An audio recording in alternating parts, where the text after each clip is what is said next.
Alright, so today we are going to be building this FPV drone together. So this is going to be a 3.5-inch build that runs on the Walksnail system, has the most popular ExpressLRS protocol, and you will be able to use both 4S and 6S battery, depends on how much performance you want. And most importantly, the goal of this build is to carry a full-size GoPro and still fly like a champ. Alright, so without further ado, let's get right into it. Alright, so let's actually start by looking at the parts that we will be using for this particular build. So for the frame that we'll be using in this build is going to be the Flyfish RC V3.5 freestyle frame, and this is still going to be one of the budget-friendly frames that you can find on the market at the moment. Alright, so that's the frame. And for the flight controller, we will be using the MEPS Space Series SZF7 Mini Space Stack. So this is going to be a 20x20 flight controller, so it's smaller than like a bigger regular size controller. Then this is going to fit like easily into like 3.5-inch or 3-inch like freestyle builds, no problem, or even smaller builds that you can still use this one. All right, so that's the flight controller. And for the ESC, still going to be MEPS, because MEPS is sponsoring the parts for this video. So this is going to be also a 20x20 stack, and this is a 45 amp ESC that is for basically 41 ESC. That's pretty standard right now for FPV. Okay, so these actually goes together. So you like basically the recommendation pairing is going to be the F7 pairing with this 45 amp ESC. So these are going to be going together. If you wanted to buy them, I think better purchase these together because they're just works together. All right, so same, since MEPS is sponsoring this video for the parts, let's look at the motors that we will be using. So for this particular build, we will be using the MEPS SC2004, and this is going to be a 3000 kV motors, and basically trying to use it for 4S. You can see that this is a giant motor for like a really small drone in a sense. All right, so done talking with the powertrain system. For the VTXY is basically the video system. We will be using the Walksnail Avatar HD Kit V2. So basically this is going to be a Walksnail build, and basically Walksnail is also providing this kit for us to complete this build, so thank you Walksnail. Alright, so lastly, let's talk about the radio protocols. So same old, we're going to be using ExpressLRS, but since I do not have any more new ExpressLRS receiver on my table right now, so I'm utilizing an old receiver that I pulled off from a working quad. So this is going to be the BETAFPV 2.4 gigahertz, like basically micro, a nano ExpressLRS receiver. So yeah, pretty standard. All right, so before we actually begin, I just wanted to briefly introduce like how the FC and the ESC works. So basically, most of the time when you buy directly from the original manufacturers, it's pretty easy that if they are like marketing the stacks together, most of the case you're going to get directly with the plug-in cables that you can just basically use directly to plug in to the flight controller and also the ESC. So one thing that you probably wanted to ensure is that just make sure that your ground cable and your like power cable is at the correct location. That you can see that there's a plus and minus sign right here, so this is the right location. And then the next side should automatically just go into it. So when you're buying from the same manufacturer, it's just good thing that most likely these cables, you know that they are going to be aligned, that they're not going to be like reversing whatsoever. So basically this is how easy for you to connect the mini FC and also the ESC together. So basically it's just going to be like this. So yeah, ultra simple. All right, let's basically start by adding some gummies to this thing. All right, so to add the gummy to your ESC, you just have to squeeze this entire thing in, and basically I find it easier when you're using a tweezer. So all you have to do is kind of like just squeeze it like this and like start like pushing it in, and it's going to like stick right there. So yeah, all right, so I'm just basically going to show you one. I'm going to finish the rest off screen. So since this is basically the side that we want the board to facing up, right? So you can get to all the solder pads. So same drill, I think this one should go like this. Yeah, it's a lot easier when you're getting a tweezer. So if you wanted to buy this tweezer, actually this tweezer is the one I found on AliExpress, and it's only like $2 or like basically $5 for two or something like that. It was like really ultra cheap, and basically this is kind of like ceramic. It's not iron, it's not metal. So it's going to be very helpful when you're just trying to like go to like solder, because like it doesn't get hot. So very nice. And yeah, obviously these are going to break when you like drop it to the floor, but when it's cheap enough, I just don't care. I buy it a lot and I just like kind of like recycle them around. Right, so basically this is the effect that you want. So you can see that you're getting a little bit of space between the middle and yeah, on the top. All right, I'm just gonna finish this off screen so we can start the soldering of the power cable. So basically what we're gonna be mounting should be like this. So you can see that the battery should be coming out from the back. And then for the flight controller, we want the direction to be facing like basically the side, right? Just so you can tell like which side this board is original oriented at. You just have to flip it over. You can see that there's going to be a little arrow right here. So this means that what you want to do is you're going to have to face it that side. So this is going to be the front. Makes sense because you can see that the ESC cable and the ESC cables are going to be right here. So just plug it like this and this, and yeah, you should be good to go. All right, so let's actually start the installation of the power cable. Okay, so same as always, we're always going to start the build by soldering the power lead to the ESC. So you can see that the one that came with the package was actually a XT60 cable, which we're not going to be using because I'm planning to run on XT30 batteries because this is going to be a relatively small build. I think this is a little bit too big. So what we have to do is I actually built myself a XT30 cable and then I soldered the capacitor onto the leads itself, so you don't have to find a way to like hit the capacitor into the frame, especially it's such a small one. So if you wanted to know how to build this one, I'm just going to put a video down below. The link is going to be down below. You can just go check it out to see how to build it, but I'm not going to show it in this video. So basically once we have this, we're going to just start the soldering. Okay, so same drill. So plus to plus, minus to minus. So plus is going to be red, minus is going to be black.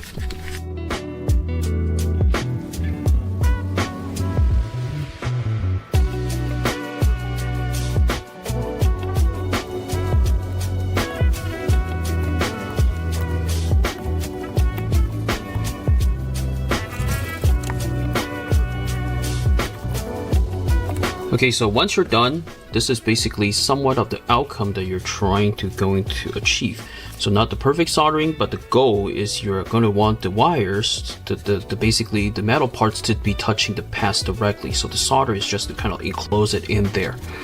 Okay, so once we're done with this one, we can actually start by installing this to the frame. So to mount the stack onto this frame, you're going to require some screws. So these screws are going to be M2, 22 or 23. I don't remember the exact number, but you just have to find one that is long enough. So for me, I only can find 3 of them that is looking exactly the same.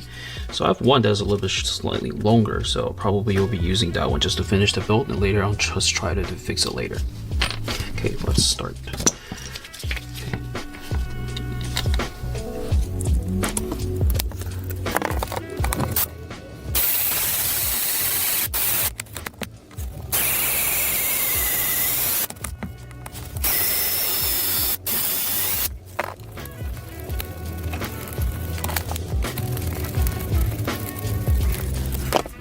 Okay, it's just right. Okay, so once you're done with that, you can basically mount the ESC on top just like this. So very, very simple right now. What you have to do is to just line it up, put it in like this. You can see that it's perfectly sitting right there, and yeah, the cable I think is just about the right length. Okay, so perfect. So you can basically run the battery from that side to this side, which I like. Okay, so the next step, we're actually going to be installing these motors. So you can see that basically this is going to be the motor that we're going to be using. This is the MEPS-FPV. So what I'm going to do is I'm just going to show you how to connect one of the motors to one of the ESCs, and then later on we're going to finish the rest of the screen so you don't have to watch the entire scene. All right, let's do it. So basically this is how you secure the motor on one of the arms. The next step, we're actually going to be cutting these cables to length. So you can see that each 3 of these are going to be one ESC. So this is one ESC, this is one ESC, this is one ESC, this is one ESC. So each motor, basically you can solder the cables upside down, whatever you like. You're just probably going to have a little bit hassle when later on adjusting in Betaflight, but generally you just have to make sure you solder each motor onto one ESC. You don't want it to solder this cable like all over the place, then that's going to probably generate some problems because like it's not going to work. Okay, so to make it the most simpler, you can see that the motor actually has the wires actually coming out in sequence, right? So 1, 2, 3. So you just have to make sure you solder it based on this sequence. So when we later on adjusting Betaflight, it's going to be a lot more easier. You can see that this is the one we wanted to go 1, 2, and 3. Okay. Next, we're actually going to be cutting this to length, so it's not like dangling around. We don't want cables that are just sticking out. You can always leave a little bit extra just in case, because like if you accidentally cut too short, you're gonna have to find a way to like hook it up, and that's gonna be very, very time consuming. Okay. Or you're gonna spend extra money on getting a raised wire, and soldering raised wire, it's not the most fun thing because it's just sometimes it's just not that easy. So leaving a little bit extra long, I generally think it's okay, but yeah, if you can, just cut it to the best length, so it's not dangling around. It's like more clean in the sense. Okay, so once you have cut out these wires, you can actually save these cables if you want in case you need them in the future, but since I have a bunch already, I'm not going to keep them. Okay, next you're going to strip the wires.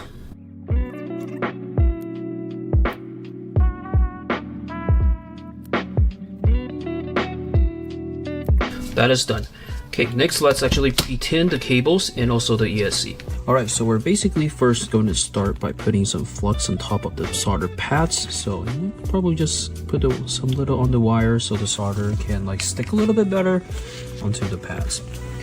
Okay, and then just going to start feeding the solder onto the pads. So same drill, put the iron on top of the pads to heat it up.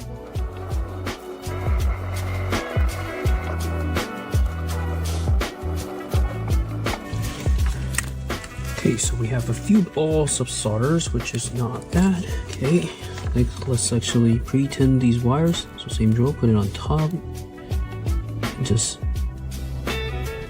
mill the solder like that. Oops, too much.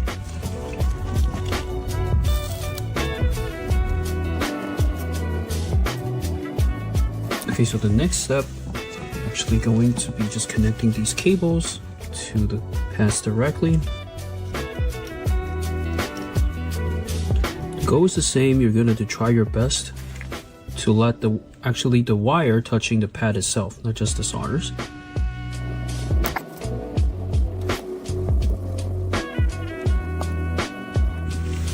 Okay, so we're done. Basically, let's check the work. It's not too bad. Okay, so this one probably we have to fix it a little bit.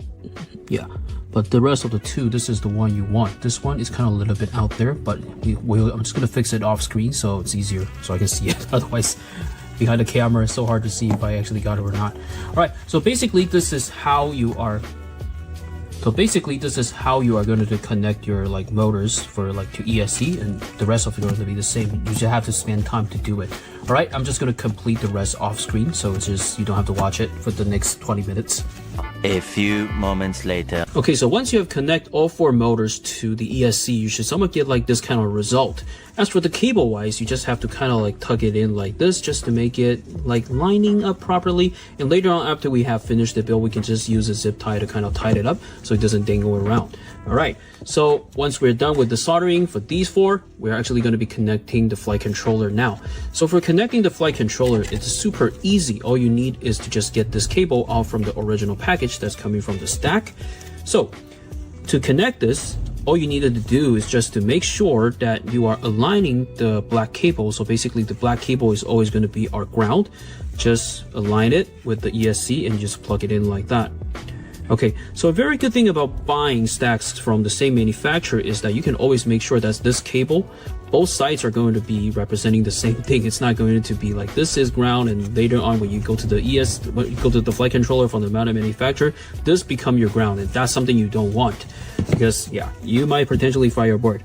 But anyway, so since like we're getting the same one, we can comfortably know that this cable is just going to work automatically like that. So you can see that ground, also ground right here. Okay, so once we're done with this, let me see. So you can see that the orientation, there's a little arrow, so that's the front. So we have to flip it over like this, and then we can basically mount it onto our stack. All right, the next step, we're actually going to be bringing out these little nuts so we can just temporarily secure this so it doesn't move around.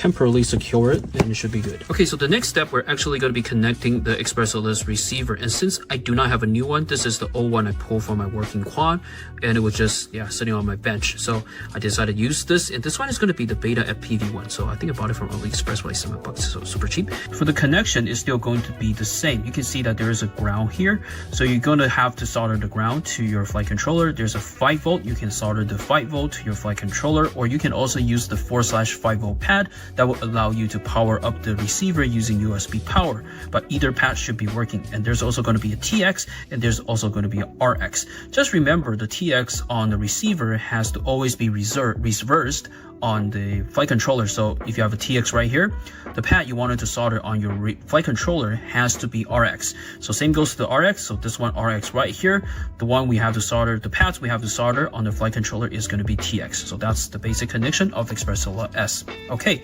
so basically let's get the soldering start going.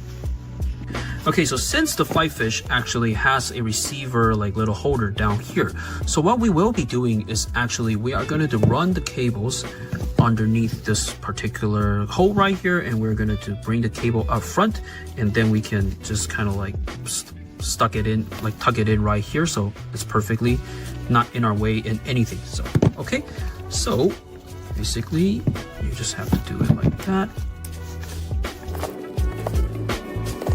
Okay, so the next step, we're actually looking at the pads that we will be using for this particular receiver.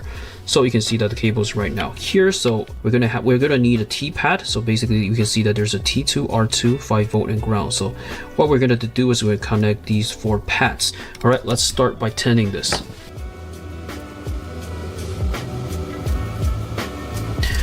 Next, we're actually gonna be connecting the cables. Finally, okay, we're gonna start by the ground cable.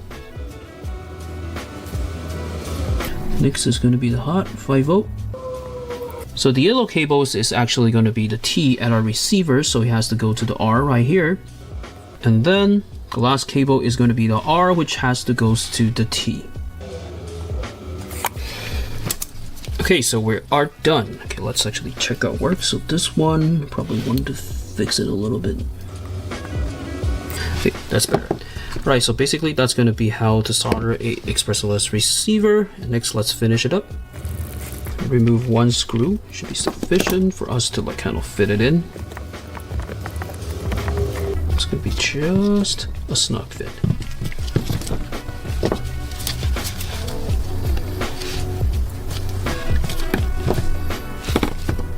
Okay, perfect. Okay, so as for the antenna, you can just tuck it in to the antenna holder right here. So this is the TPU that comes with the original build. So very, very thoughtful that, yep. Okay, so basically that is mostly done. Okay, so basically now it goes to our last item. So it's going to be the Walksnail Avatar HD Kit 2. I think this is the 8GB one. But either way, I don't like too much about like the onboard recording. Yeah.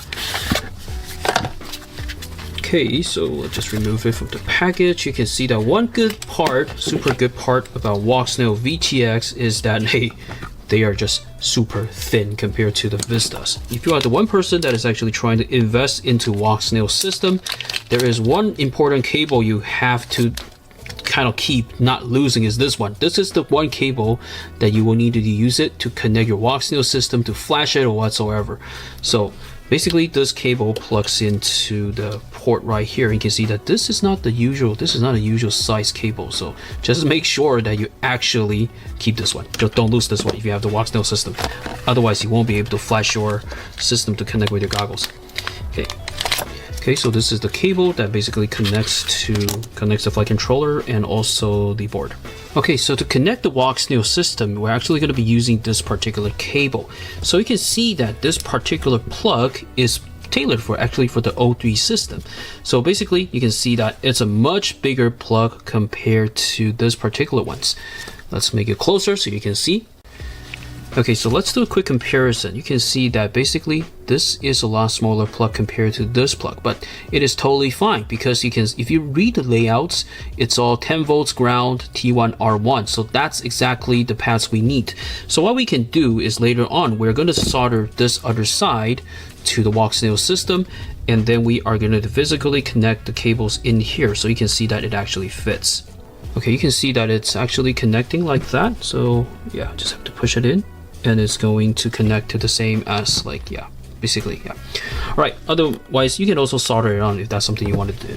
Okay, so to connect the Walksnail system, it's all going to be the same drill. You're gonna pre-tin this pad.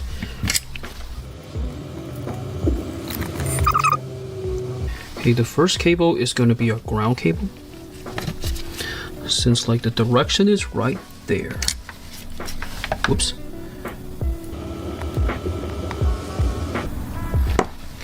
Next is going to be the hot.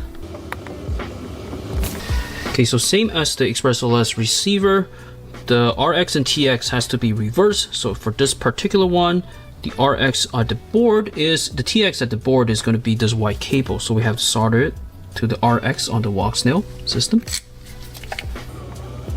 So last cable is going to be the RX on our flight controller, and then so TX to the Walksnail board.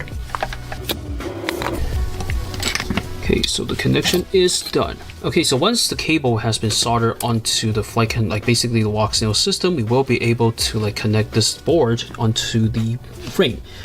So before we actually mount it, let's just actually remove the top plate so we can get to the antenna later on and cannot screw it back in when we need to. So it's easier to do it that way. Okay, oops. Change my mind. We should probably just put the antenna in first so it's easier to manage. Okay, so this is a really long antenna, so later on if there is a chance I probably will switch it to a shorter one because this is just way too long. So you will be able to like kind of like just squeeze really hard and this thing should go in. Okay.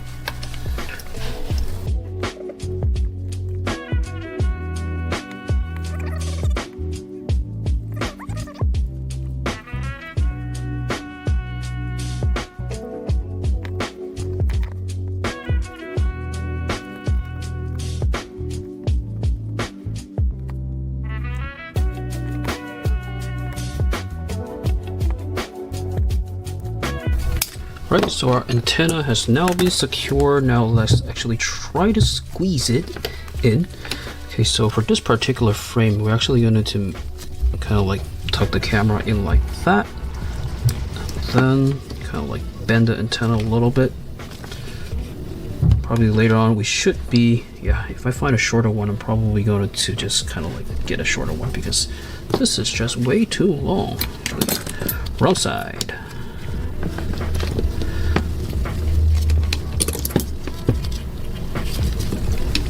So this is the way we are going to mount it, okay?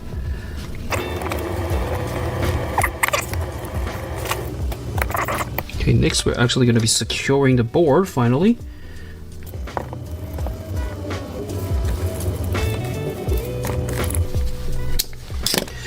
Okay, so once we're done, that is basically 99% complete.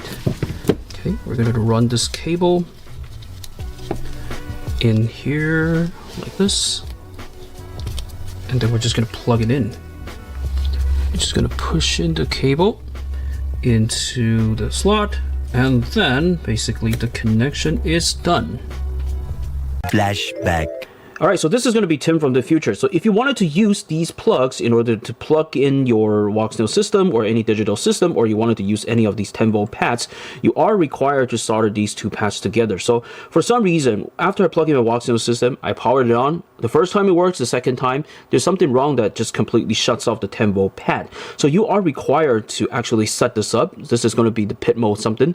So I don't know why, but the MAPS website wasn't that clear, but I'm just telling you, in order to use these, you have to solder these pads, and you have to go into Betaflight, and you're going to go into the Modes tab, you're going to scroll all the way down to User, and you're going to assign a channel to it. This is basically a kill switch, that on-off switch that will allow this power, 10-volt power, to be on and off. If you just don't want it to be shut off by any chance you wanted to pull the yellow bars completely filling up the entire blanks, and that is going to prevent accidentally shut off of the VTX system. So something that I don't think the MAPS website was very clear, but if you wanted to use these 10-volt pads, you have to do this.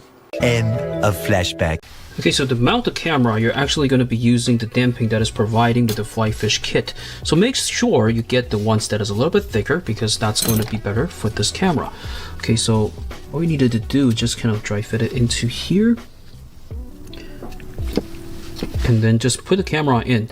Okay, so to know like which direction should be facing up, there's a little arrow right here. So you can see that, yeah, just basically point the arrow up. So you want it to be, you're up like that. Okay. Next, we're just going to just put the screw in here.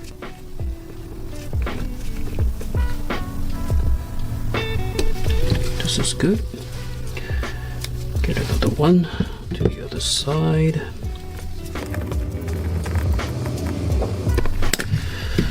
Okay, so basically 2 screws should be able to hold it, but if you wanted to add, you can add additional one here, but since like I don't want my camera angle to be so high just now, so I'm just going to leave it as 1 for now. Okay, all right, the next step, finally we will be able to put our top plate back.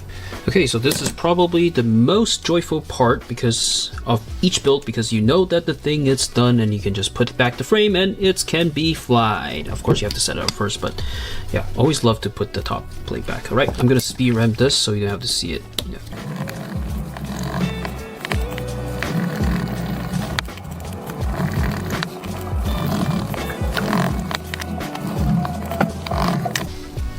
Okay, so basically our build of the Flyfish 3.5 inch is good as done. So later on, we're just going to be setting it up in Betaflight. So after that, we'll start adding the props onto it. Okay, so before we head to our PC, there is one more thing that I want you to do, which is to bind your ExpressLRS receiver to your ExpressLRS radio. By doing it now, it would just allow us to be like more process everything more streamlined later on. So to bind the ExpressLRS receiver, right now I'm just going to be showing you a cheat method of doing it, which is the quick method. But if you're interested of the binding phrase method, which is going to be a little bit more complicated, there is going to be a separate video links down below to show you how to set up binding phrase for both your quad and your radio. So that is going to be a more permanent and better way to bind your ExpressLRS receiver. But right now we're just going to begin with the cheat method. So for the cheat method to work, the one thing important that you have to ensure is that both of your ExpressLRS firmware requires to be matching. So I want you to make sure that both of your quad and your radio is going to have the ExpressLRS firmware version on 3.x. So this one can be on 3.1 and this one can be on 3.2, but as long as it starts with the 3, they're going to bind together. All right, so we're just going to move the quad aside. We're going to bring the radio a little bit forward. At the radio side, I want you to go into the ExpressLRS Lua script, and you're going to just scroll everything down just to the bind button, and we are going to hold right here. So this is going to be the standard way of doing it for most of the ExpressLRS receiver, as long as it's a serial base. Okay, so SPI base are going to be a little bit different. Okay, so at the receiver side, you are going to be powering up like this and plug in on the 4th, and this is going to be forcing the ExpressLRS receiver into binding mode. And once you have this set up, you're just going to hit bind right here, and they should automatically bind together. You can see that, yeah, telemetry loss, so it's just going to be connecting back together because I already connect this together off screen. Once this has been completed, we will be able to move to our computer to finish the rest of the setups. All right, so for the next step, I want you to move your quad to your PC, and you're going to plug it in with a USB-C cable. So what we're actually going to be doing right now is we're going to be setting up the flight controller. So the flight controller knows what we're doing when we're just adding our stick inputs. So right now it's just completely not set up yet. So this is something that you wanted to ensure to set up before you take off, otherwise it probably just won't fly ever. So before we actually begin the PC side, if you are making this exact build, like exact parts, but you just don't have time to watch the step-by-step video to do it, I'm going to leave a file down below for you to download so you can just flash it directly to your Betaflight, and it's going to work as is. All right, let's actually start the step-by-step process. All right, so once the quad has been connected via USB, I want you to go to Betaflight and you're going to hit connect. And the first thing you wanted to do is just to make sure that your orientation is correct. So you can see that if your arrow is facing forward, you know, the movement in the image should be the same when we're moving the quad. So once this is confirmed, you're going to go to the ports tab. So the ports tab is where we are going to be enabling stuff in order for us to let the flight controller know what was connected to it. So Yep, currently there's going to be two stuff that we're connecting. One is going to be the ExpressLRS receiver and one is going to be the Walksnail VTX. So for the ExpressLRS receiver, since we're soldering it to TX2 and RX2, we're going to enable serial RX right here. And this is going to be the thing that it's going to be enabling the serial-based ELRS receiver. So TX2, RX2, UR2, and you're going to hit save and reboot. All right, so we're just going to enable the ExpressLRS all the way. So there's all the steps that you have to do. So the next step, you're going to go to the receiver tab. So at the receiver tab, you're going to make sure that the receiver mode is going to be set to serial. And you want to select crossfire for ExpressLRS receiver. And once you're done, hit save. All right, let's go back to ports tab. This time we are going to be enabling the VTX of the Walksnail. So if you're going to be using the plug, it's going to be TX2 and RX2. So which means the plug is going to be using UR1. So you have to enable MSP.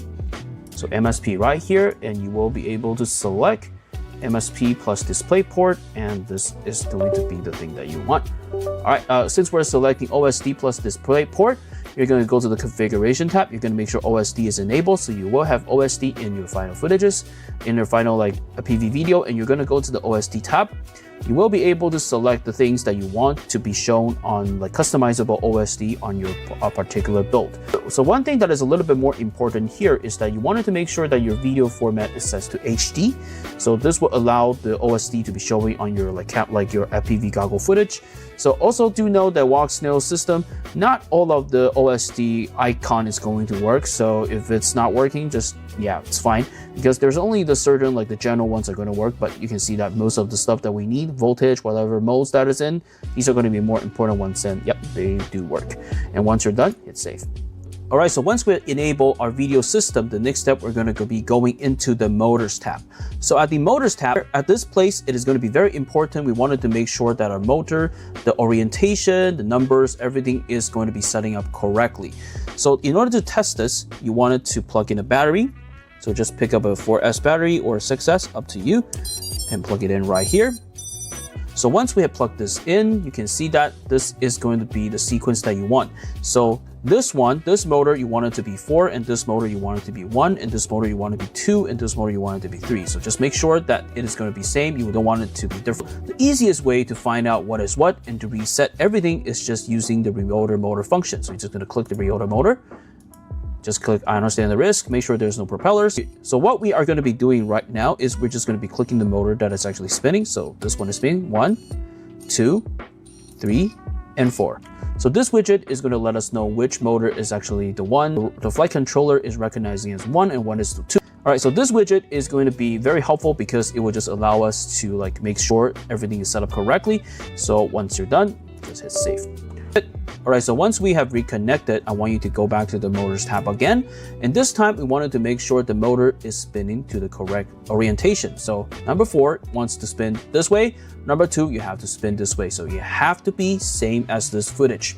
Okay, so to test it, you can just enable the motors like this and you will be able to test it. Let's actually test number 4 right now. So you just have to raise the bar and just kind of touch it to feel like how it's going. So yeah, it's going that way. So that is good.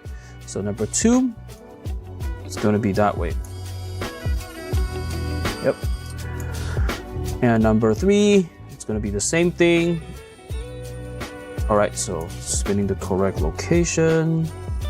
Yep. Okay. Just use your hands to touch it. It should be okay. As long as you're not spinning it too fast, at slow speed should be fine. All right. So once you have confirmed, you can just hit stop motor, and then in case that you are the one that your motor is just not spinning to the correct orientation, the direction is just not right, you can use the motor direction function to actually fix this problem.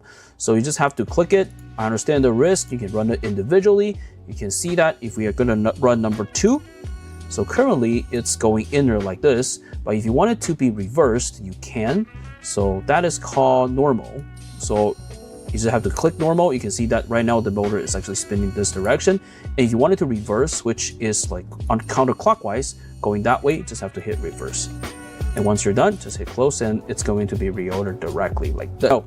All right, so once we're done with the motor tab, let's actually go to the power and battery. So for this particular flight controller board, the voltage is not very accurate. So you have to like manually calibrate it in order for it to like to like be accurate. So what you're going to do is with the battery plug-in, just bring out like a voltage reader or something that you have, that we always have a lot on our desk. So you're going to plug in a battery on here. So you can see that this is going to be the voltage that is currently on. You're going to hit the calibration tool. So measure voltage, you're just going to put 4.0888. Okay, should be kind of like there. And you just have to apply calibration, and basically this board is now going to be calibrated. If you don't do this, you probably will just like, the board is just going to give you a lot of warnings saying that, oh, battery is running out, but in fact you still have a lot. After calibrating the voltage, next let's actually go to the presets tab. So the presets tab, because this quad currently has no tuning at all, it's just completely everything set to the middle. So we wanted to at least have something like a tuning slap onto it so it can at least kind of fly. So based on my test, I really like the Superfly Freestyle 3/4-inch one, and this one is actually pretty good for, I think it just makes the performance actually not bad. So you're just going to click this one, and of course you can just tune whatever you like, but if you're just not really savvy at tuning, then yeah, you can flash this on top of it. It's actually going to work pretty good.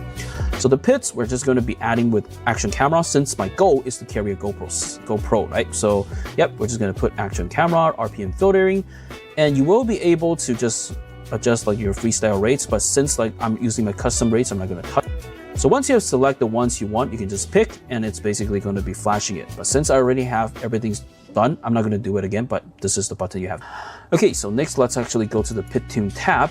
So at the pit tune, after you flash the presets, all the tuning, you can see that all the perimeters are going to be adjusted for you. And this is the magical thing about using presets. It's like you don't have to know a lot, and it should be at least to a flyable situation.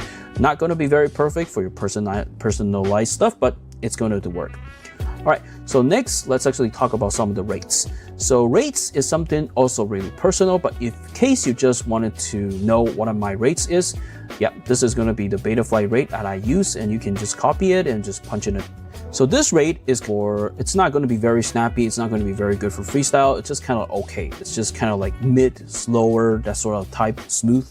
It's kind of my thing. So yep, these are going to be the rates that I use. And once you're done, yep, just hit. Once we are done with all of these, you can just remove the battery because we don't need it anymore, and just unplug it just so we can also keep the Walksnail system to be kind of like not heated up. All right, so let's unplug this. And next, we are going to be bringing out our radio just so we can test out the modes tab. This is going to be something we're going to set up. By unplugging it, we will be able to reset our ExpressLRS receiver because it's kind of like in Wi-Fi mode already. Next, you're going to power up your radio. Okay, we are going to just be plugging it in like that. All right, so we're going to go to the modes tab. So at the modes tab, so you can see that we already have some setting done already, but just in case, I'm just going to remove everything so we can set up it together. So the first thing you wanted to do with your quad is your radio needs to tell the quad to like spin the motors, right? So that's the thing that we call arm. So you're going to be adding the range right here. So you just add range. So we are going to be assigning one of the switches to the quad. So it knows like, hey, this switches, when you flip it, it's going to arm the quad.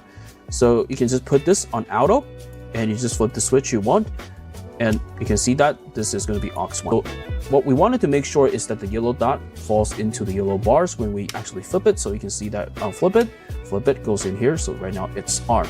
Also, just to mention that your aux channels, if you're just using the radios by default, you just got it from anywhere that, you know, just get it, open the box. The standard like sequence is going to be aux 1, aux 2, aux 3, aux 4. It's kind of like this. So you can just like try it out to see like which one you likes better.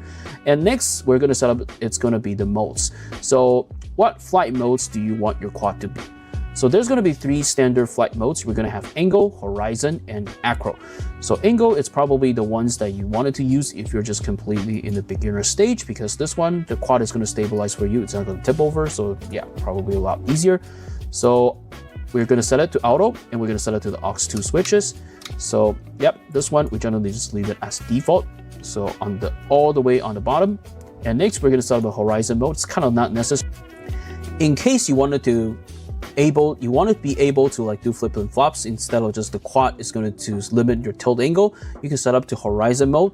So what it does is that you will be able to just use your stick to roll and you flip whatever you like. But when you let go the sticks completely, the quad is just going to stabilize again for you. That's the difference about horizon mode. All right, so same drill, just going to flip the switch. We're going to set up in the middle, so you can see that bottom, it's going to be angle, middle, horizon, and on top is going to be acro. All right, so these are going to be the two important switches that you needed to know in order to these are the two switches that you need just to get off the air. So yep. All right, so we're done. Just hit. All right, so that basically concludes the setup of the Betaflight section. And next, we're just going to go back to the bench. We're going to add on propellers, and then we're just going to head to the field and we're going to test fly it. And as for how to bind VTX to the Walksnail, since this video is just too long already, I'm just going to add additional link down below so you can just go check it out. All right, so let's get. All right, so we are back to the bench, and since mounting props is going to be probably one of the easiest things that you can do here, we're just going to be quickly running through how you should be installing it. So for the propellers, we're going to be using some Janfen 3630. So yeah, just a little bit big, but just right so it doesn't hit the frame. But yeah, we just want to use the biggest prop possible so we can get more lift. All right, so since this is going to be propped in, you wanted to make sure the higher side of the prop facing inside like this. So this one, higher side, goes in here. All right, dry fit. And this one has to be same as this one. So you're going to find the one that looks like that one, and you're going to put it right here. And same goes here. So props in. So higher side goes like this side. You're going to mount it like this. And this one like this one. And then, yep, we are done. All right, so this is going to be how you should be mounting the props. And next, let's just actually head to the field. We're going to test fly this. All right, so we're switching to the front yard. And since the goal for this build is just to carry a full-size GoPro, we are going to be attaching a GoPro 11 mini onto it, which is about 133 grams. You can just see how big the GoPro is comparing to the squad. Let's just hope it actually carries well and flies well. Also, since this quad is built meant to take both 4S and 6S, we will start the test by using a Tattoo 4S 850 mAh LiPo. Alright, so this is going to be the flight test using the 4S LiPo, and the footage is going to be coming directly from the GoPro without any stabilization added. And I can say I'm quite surprised about the performance. It's actually not bad. Because the original thought was that 4S may not be able to lift up such a heavy GoPro, at least it's not going to be this easy. And you can see from the footage, it's actually performing okay. So when you're doing like regular cruising type of flights, hey, this kind of like feels like pretty agile. You're not going to feel that your motors is struggling whatsoever. If you can hear the sound, it's actually just performing like regular. Like my throttle level, it's not all the way on the top, it's kind of like 50%, so this is actually not bad. Also, since our original goal was just to have something that is able to perform simple cinematic type of flights without too much of a flip and flops, I can definitely say this is exceeding my expectation. So even if you're running on 4S, it's still giving a pretty good response when punching up, recovering yourself from maneuver. So you can still do some sort of freestyle tricks, no problem. But yeah, just kind of know that when you're just trying to recover, it's really heavy, so you might spot some prop wash during the process. So my conclusion for 4S, it's you're not going to get super aggressive raw power, but it is also not saggy, and I think 4S is still not bad because, yep, you'll be able to use larger lipos on this because it's going to be relatively smaller than 6S. So now let's actually swap to the 6S test. Alright, so for the 6S LiPo test, we will be using the CNHL Mini Star Series LiPo, and this is the smallest and cheapest 6S LiPo that I can find that also has a XT30 plug. Let's actually just plug it in and let's give it a go. Same old benchmark, this is going to be the GoPro footage without any stabilization added, and this time we are testing the 6S LiPo. So right away you're going to hear that even the motor is going to sound much louder compared to 4S. So yeah, this is definitely something that you can even hear the power. After flying it, you can spot that you're actually getting a significant increase of performance. As you can see from the punch up, it is just shooting yourself to the moon without much throttle added. And there is going to be a significantly less prop wash when you're trying to recover from tricks. So I think 6S is definitely the way to go if you're looking for extra performance, but you probably will sacrifice a little bit of flight time. Because like this particular frame, yeah, it's a relatively small frame, and you won't be able to add a large 6S LiPo onto it because of the top. There's just not a lot of space there. You can see that even my camera has to be tilting a little bit forward in order to like put the 6S LiPo in there. So something that you wanted to consider. Also, just to kind of report after the fact, because yeah, we wanted to know if this motor is actually handle 6S okay. So After I landed, I tested, tried out the motor temperatures. It seems to be still pretty cool. So yep, I think running success on this build is going to be relatively safe. Next, let's actually just test out to see how it performs with no GoPro at all. All right, so the footage you're seeing right now is coming from the Walksnail Avatar HD camera and the onboard recording. And as this is an X-frame quad, you're going to see props in the frame, which is kind of as expected. The footage quality wise, I would say it's just okay. And I do think this is just meant for you to see in your goggles instead of just for you to post it in your social media or whatever, because it's just not really stunning. Consider we're kind of in the 03, 04 era that, you know, or Walksnail Moonlight. Yeah, that's going to be something that is a little bit more social media grade, better quality products. But this one, I would say it's just meant for like, if you just wanted to see and you're going to attach an action camera on top, this is good enough. So regarding the performance of the quad without an action camera added on top and running on 4S, I would say that this is actually super light and super agile, and maybe just a little bit too agile because it is just really flippy floppy, and it's kind of like light as a feather because the tuning was meant to have an action camera mounted on top. So if you're going to operate this without an action camera, I would say probably just adjust the tuning a little bit so you can just, you know, unselect the action camera option. So it probably will give you a better like flight experience with this. All right, so that's going to be about it for this super long video. And since our original goal was just for the quad to carry a GoPro, I do think that this is actually exceeding my expectation. So very, very good. So if you like what I'm doing and would like to support my work, please buy me a coffee or join my membership or just simply like and subscribe. All right, I'll see you in the next one, and bye for now and happy flying.